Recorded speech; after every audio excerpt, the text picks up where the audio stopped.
Halo teman-teman, episode kali ini kita akan membahas tentang para investor ataupun para pelaku pasar modal yang membeli saham blue chip untuk disimpan dalam long term.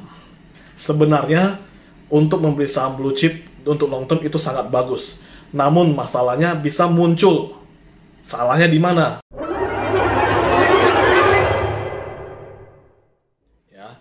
Memang nggak salah, tapi ada kesalahan yang terjadi jika kita membeli saham blue chip, tapi pada saat long termnya malah turun. Episode kali ini kita akan membahas satu saham yang disebut saham super blue chip malahan. Kapitalisasinya waktu itu terbesar di IHSG dan produknya produk multinasional yang luar biasa, tidak akan bisa merugi punya. Namun pada kenyataannya saham tersebut Unilever atau UNVR akhirnya selama bertahun-tahun turun terus sampai hari ini pun masih turun. Ya. Nah, kita akan bahas kenapa saham raksasa dengan kapitalisasi terbesar saat itu pun dengan likuiditas yang begitu liquid, dengan perusahaan yang begitu luar biasa, produk yang begitu beragam, tapi malah membuat investor yang memegang atau membeli saham Unilever dalam jangka panjang malah merugi. Kita akan bahas satu persatu alasannya dan solusinya bagaimana supaya kita bisa mengakali Unilever nantinya. Oke, simak terus. Sebelum kita lanjut, demi teman-teman, Anda semua, sempatkan untuk subscribe dan aktifkan lonceng di bawah, serta like dan komen, agar profit Anda pun ikut tumbuh bersama. Percayalah, you do that, it will happen. Yuk! Nah, sekarang kita perhatiin. Kita tahu bahwa perusahaan Unilever adalah perusahaan multinasional. Produk-produknya kita semua pakai kok. Tadi pagi gosok gigi kan? Nah, beberapa hari lalu atau mungkin kemarin atau mungkin nanti sore kita akan keramas. Otomatis setiap hari pun kita 2 kali minimum ya mandi dengan sabun. Ya. Terus Simba ataupun Anda mungkin mencuci piring menggunakan sabun cuci piring. Ya. Sebenarnya Anda kehidupan sehari-hari kita apapun itu, dari bangun pagi sampai tidur, kita menggunakan produk-produk dari Unilever. Ya, semua produk-produk Unilever ada di kehidupan kita. Dan bukan cuma di kehidupan kita di Indonesia, tapi di internasional.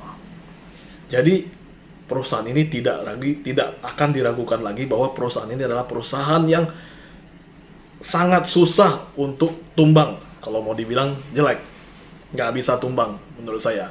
Kenapa? Aja dari brand-brand yang ada, Dove, Lifebuoy, Royco, Citra, everything, semua merek-merek produknya dia itu ada di sekeliling Anda. Semua Anda lihat kiri kanan semua ada. Kita lihat sebentar perusahaan dia ya. Mereka adalah Unilever. Kami adalah Unilever, begitu tulisannya. Sebuah bisnis global dengan tujuan yang mulia dan tersebar di seluruh dunia. Nah, ini adalah contoh perusahaan multinasional yang sangat-sangat ideal masuk sebagai portofolio kita untuk jangka panjang. Tapi, mengapa dia turun, tumbang, terjun bebas, dan pingsan sampai kita rugi jika memegang saham Unilever selama bertahun-tahun ini?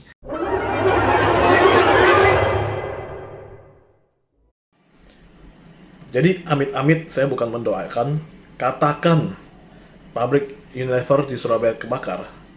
Apakah Pepsodent hilang dari rak supermarket? Enggak. Apakah sampo favorit Anda akan hilang dari supermarket? Enggak, jelas enggak. Apakah sabun Anda tidak dijual lagi di supermarket? No. Kenapa begitu? Karena Unilever adalah perusahaan multinasional, ya, sehingga perusahaan ini akan stabil Produknya selalu ada di supermarket, selalu ada tersedia untuk Anda. Nah, pertanyaannya kenapa perusahaan yang begitu bagus, nothing, nggak ada hal yang membuat dia cacat sebenarnya. Tidak ada alasan untuk tidak beli Unilever sebenarnya. Tapi kenapa perusahaan ini malah turun terus sampai hari ini masih tetap turun, dan mungkin sampai ke besok-besok atau tahun depan. Nah, jadi kita akan bahas salah satu penyebab Unilever turun selama bertahun-tahun ini, ya, adalah overvalue. Overvalue itu artinya harganya kemahalan, ya. Gimana cara? Maksudnya tuh gimana? Overvalue itu apa? Jadi para fundamentalis, para analis yang menggunakan analisa fundamental di pasar modal itu mengacu pada analisa harga wajar. Analisa harga wajar suatu saham.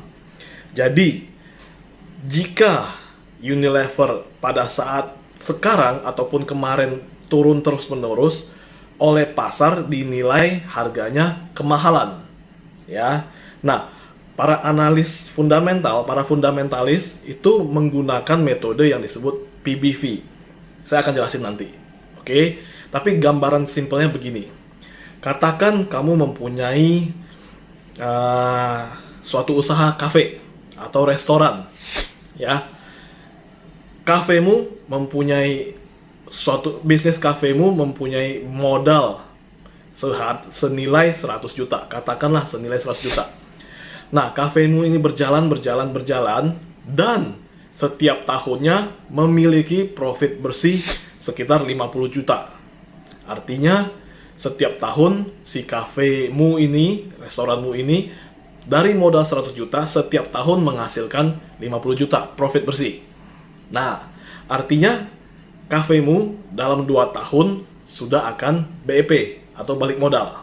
Oke, pertanyaannya, jika kafemu semodal dengan modal 100 juta dan menghasilkan profit 50 juta per tahun, maukah kamu menjual kafemu kepada saya senilai modal 100 juta? Nah, enak aja kamu bilang, enggak dong.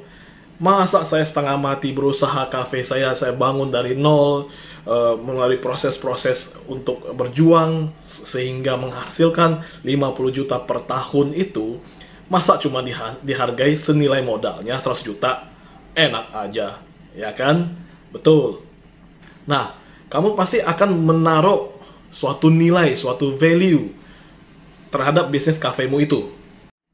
Nah, jika sang buyer, calon pembeli kafemu menawarkan duit 200 juta untuk membeli bisnis kafemu, kamu tentu akan mikir, modal saya di awal 100 juta. Saya ditawarkan untuk dibeli bisnis saya sebesar 200 juta. Otomatis saya profit 100 juta. Tapi, kamu harus berpikir, bisnis saya, kafe saya ini menghasilkan 50 juta per tahun. Artinya, sang pembeli, sang buyer, hanya dalam 4 tahun sudah bisa balik modal. Untung di dia dong. Lah, dia dalam 4 tahun balik modal. Dan seterusnya akan mendapatkan keuntungan bersih 50 juta per tahun secara konsisten. Dengan catatan bisnisnya berjalan secara konsisten, ya. Sementara kamu sudah tidak punya apa-apa. Rugi dong. Capek-capek dibangun, dijual cuma dengan harga 200 juta. Ya, kamu pasti mikir lebih jauh lagi. Ya. Misalnya modal kamu 100 juta, kamu menaruh harga, you put a value untuk bisnis kafemu, akan kamu jual sebesar 1 miliar. Artinya, sang pembeli, sang buyer akan balik modal dalam 20 tahun. Nah, harga tersebut masih wajar. Nah, jika misalnya kamu muke gile ceritanya, ya, kamu tamak lah cerita, bahasa gampangnya tuh kamu tamak. Kamu menaruh harga, menawarkan pada sang buyer, Pak buyer, bisnis saya tawarkan seharga 8,2 M deh. Ya, 8 miliar 200 juta. Biar saya bisa pensiun ceritanya, kamu bilang. Ya kan? Nah, sang buyer langsung berpikir, 8,2 dibagi 5 berarti dia membutuhkan sekitar 164 tahun untuk sekedar balik modal. Sang buyer tentu akan mundur secara teratur. Kenapa? Karena harga yang kamu tawarkan itu kemahalan. Harganya tidak wajar. Nah, itu yang terjadi di saham Unilever.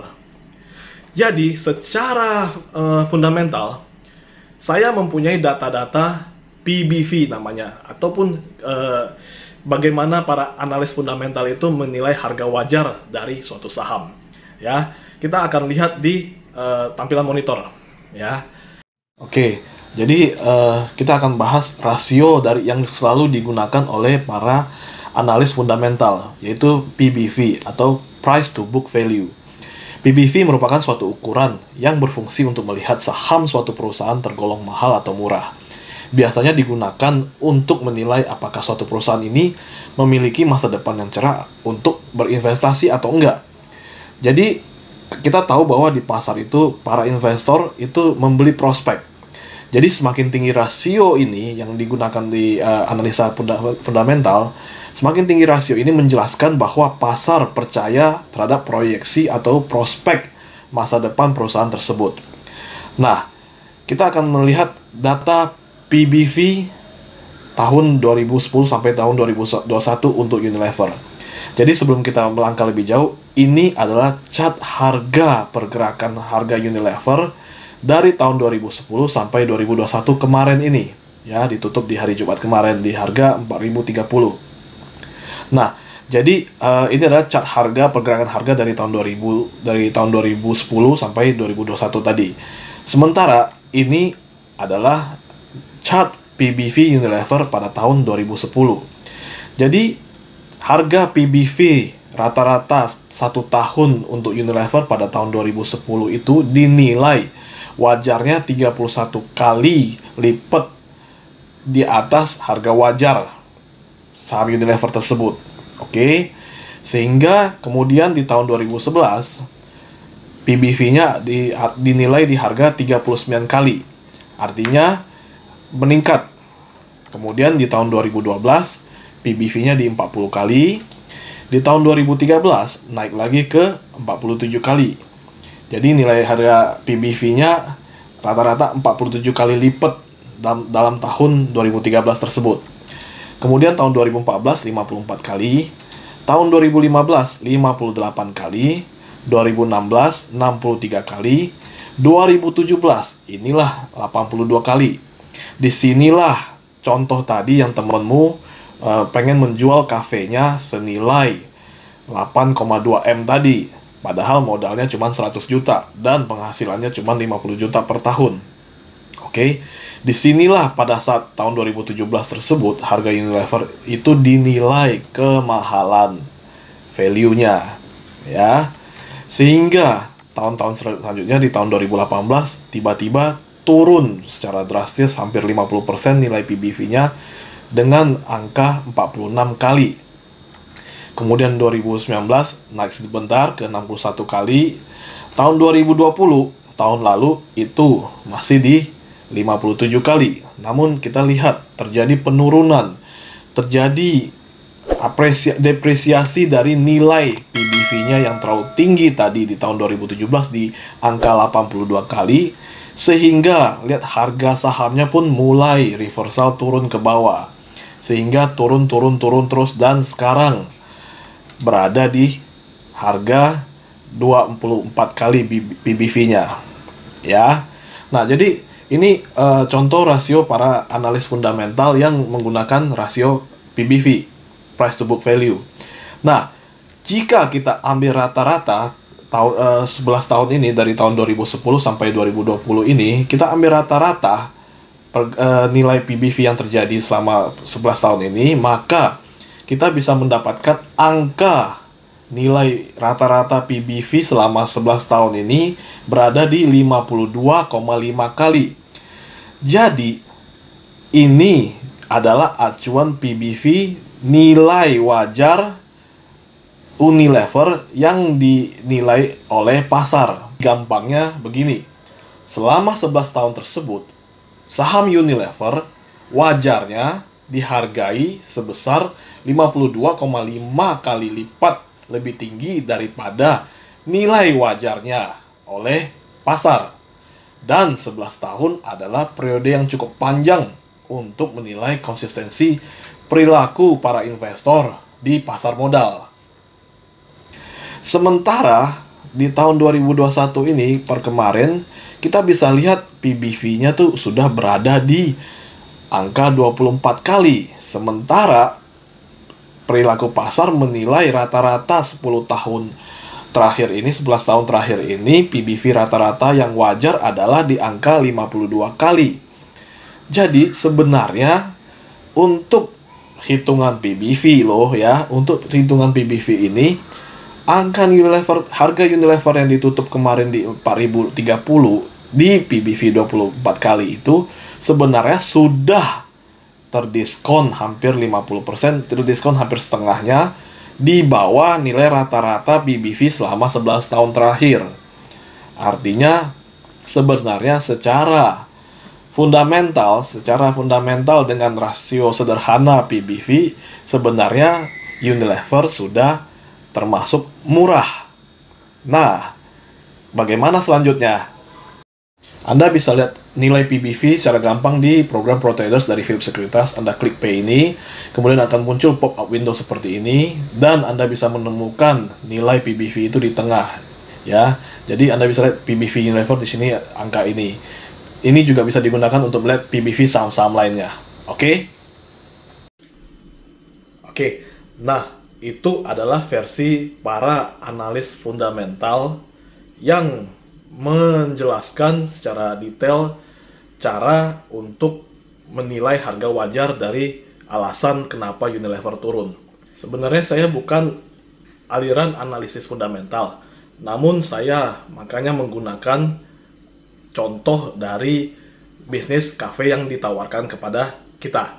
Oke, saya harap Anda bisa nangkep ya. Nah, saya akan menyederhanakan metode yang lebih simple menjelaskan kenapa saham Unilever turun.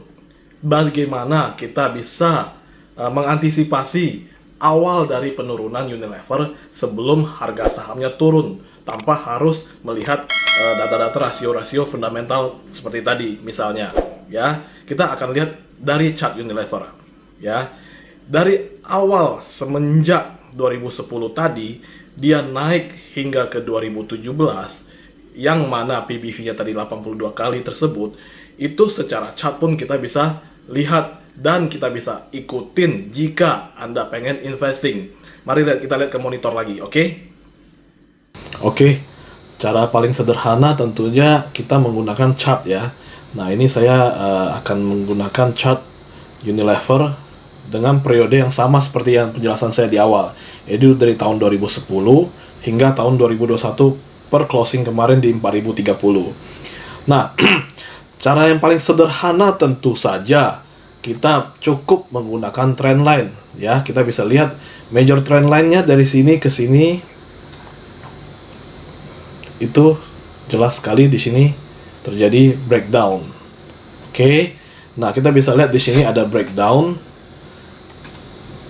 Ya, breakdown di sini, sehingga ini adalah cara pertama yang sangat sederhana menjelaskan bahwa Unilever rally semenjak tahun 2010, 2012 sampai ke 2018 hingga ke bulan Juli itu terjadi breakdown. Jadi misalnya bisa dikatakan dari 2010 sampai 2018 selama 8 tahun, 8,5 tahun, di bulan Juli tahun 2018 terjadi breakdown dari major trendnya. Itu sudah memberi suatu alasan bahwa Unilever sudah mulai akan terjadi reversal. Oke? Nah, itu contoh pertama ya. Nah, cara kedua adalah itu sesimpel itu ya. Nah, cara kedua adalah kita tinggal zoom aja ya, atau kembali ke cara tadi dulu ya. Kita bisa lihat di sini ada high low, higher low, dan seterusnya, higher low, higher low, higher low. Tiba-tiba di sini ada lower high yang tidak mampu bikin higher high. Kemudian konfirmasinya terjadi di sini. Bentar. Di sini. Jadi di sini adalah last low-nya di sini, area sini ya. Oke. Nah, pada saat dia terbentuk high, low, lower high, kemudian di sini terjadi breakdown. Nah, pada penutupan di level ini, pada penutupan di hari ini, nah di sini di candle yang merah besar ini di tanggal 12 Februari tahun 2020 terjadi breakdown dari support medium ini dan membentuk lower low yang lebih rendah daripada low sebelumnya. Kita bisa lihat di sini ya.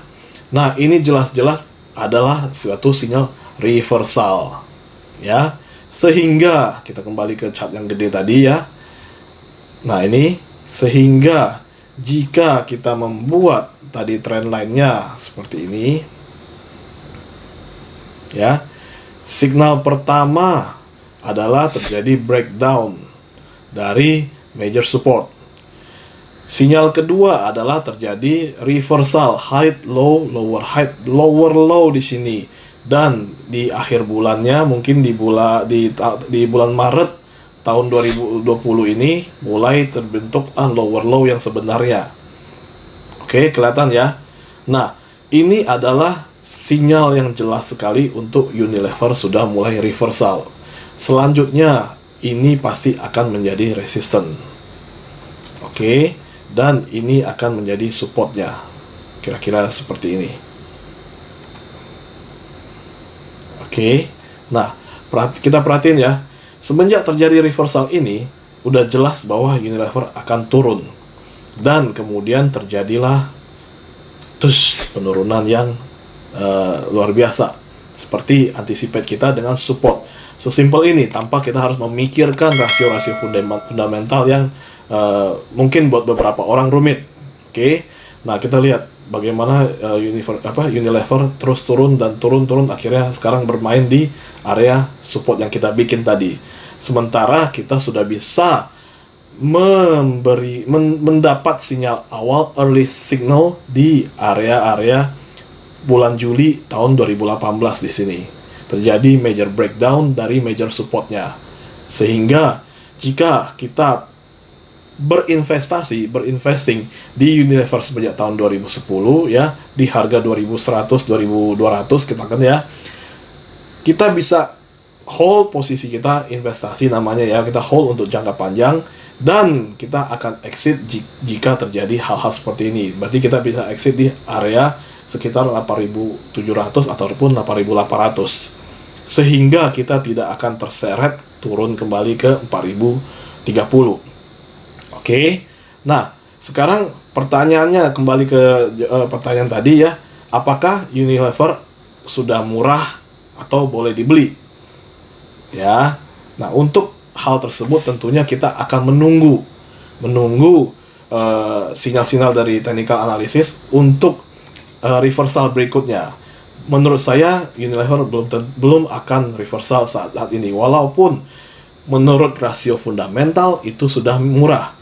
Namun buat saya belum saatnya untuk masuk. Kita akan menunggu sinyal reversal, nanti pada saatnya Unilever akan reversal. Nah, disitulah baru kita akan masuk. Menurut saya masih akan sangat lama.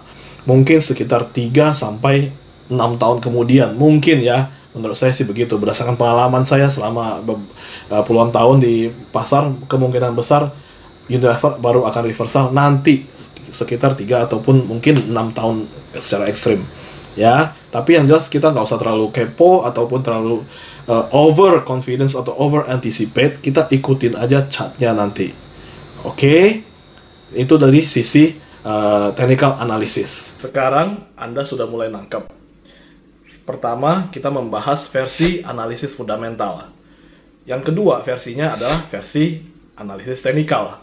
Ya, soal yang mana yang Anda gunakan itu terserah Anda. Ya, yang jelas saya menggunakan metode trading is simple. So, saya lebih simple buat saya untuk melihat chart secara langsung, ya. Namun sebenarnya ada alasan ketiga juga kenapa Unilever turun, ya. Sebenarnya dalam masa pandemik semua juga turun, ya. Namun pada saat terjadi rebound dari saat bottomnya pandemik, semua saham rebound kecuali Unilever juga. Kenapa? Kenapa dia selalu jadi kambing hitam?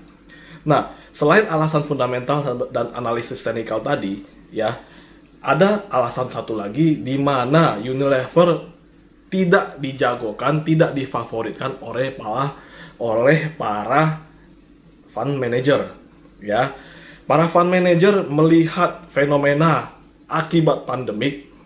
Para fund manager melihat saham-saham yang berhubungan, saham-saham yang diuntungkan pada saat pandemik, misalnya saham-saham rumah sakit, saham-saham farmasi, dan saham-saham yang belakangan ini di tahun kedua pandemik, itu saham-saham teknologi yang mulai merangsek naik ke atas, booming, ya, saham-saham tekno.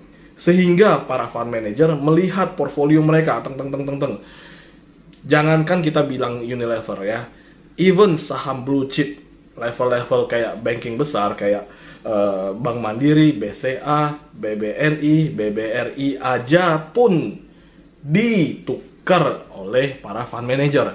Jadi kalau misalnya Anda lihat ke video yang ini, ya, di situ saya jelasin bagaimana cara untuk melepaskan diri dari saham nyangkut. Ya, di situ di video itu ada penjelasan bagaimana Anda tukar baju. Ya, tukar baju. Sama metode itu pun dipakai oleh para fund manager. Para fund manager melihat portfolio mereka dan menilai saham A, B, C, D lebih berpotensial untuk naik, sehingga mereka melakukan tukar baju dari saham yang mereka pegang dan tidak perform, tukar baju menjadi saham yang buat mereka prospeknya akan naik dan perform. Maka terjadilah rally ataupun fenomena saham tekno kemarin, ya. Akibatnya saham-saham blue chip itu pun mulai turun saat itu, ya. Namun saham consumer khususnya Unilever itu paling menderita dan yang paling banyak dibuang untuk di switch tukar baju ke saham-saham yang berpotensi naik, sehingga para fund manager mengganti bajunya untuk merecovery rugi dari Unilever di saham-saham yang potensial naik kemarin, ya, saham-saham tekno, saham-saham rumah sakit, dan seterusnya. Itu alasan ketiga dari kenapa saham Unilever tetap turun, ya. Nah, pertanyaannya, mengacu pada penjelasan pertama, dikatakan bahwa secara analis fundamental PBV-nya sudah murah, 24 kali, sementara PBV rata-rata selama 11 tahun itu adalah 52,5 kali. Apakah saham Unilever sudah murah dan boleh dibeli?